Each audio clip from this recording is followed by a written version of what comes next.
ที่ใจมันก็เหมือนไฟร้อนเราเดียวเจอรักสามเศร้ามันไฟหมกเขายิ่งหนึ่งชายสองเจอบ่อยครั้งผิดหวังไม่อยากจะลองมีทุกข์มากมายกายกองปวดสมองหัวใจลอยลอยจนเป็นละคนมีผมดอยจนเป็นละคนมีผมดอยใจร้อยคือมีไกลลอง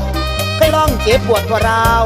มาแล้วที่ได้จำหยุดทำหยุดรักเพราะใจจะไม่รักจริงได้นอกจากแม่ฉันอิสระอยู่อย่างทุกวันที่ขึ้นเหมือนกันวันนิดวันหน่อยไม่เป็นนกน้อยในกรงของใคร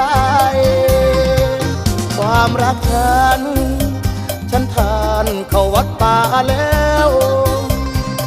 หวงเหมือนดวงแก้วแต่แล้วก็ต้องผ่านไป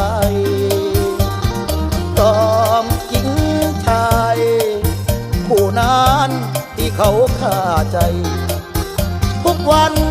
ฉันไม่มีใครเป็นนายบังคับบัญชาไปใส่บ่มีไผถาไปใส่บ่มีไผถาไปฟ้องไปอื่นคือเก่าพ่อเรากลับไปนั่งสดเราโวยเมาแล้วกับแม่นอนร่อนกับอำเภอใจความรักเป็นไทยไม่อยากจะรู้สตินั้นคือศัตรูฉันนักจะอยู่เป็นเสรีจะใช่ละสมองที่มีทุกวันทุกปีทำมาหากินแม่พลิกพื้นดินให้เป็นพื้นดินทองไม่มองว่าใจเป็นอิสระชายคนนี้นะเบื้องหลังเบื้องหน้าไม่มีจะเมาจะแอนก็ยังมองโลกแง่ดีหัวใจ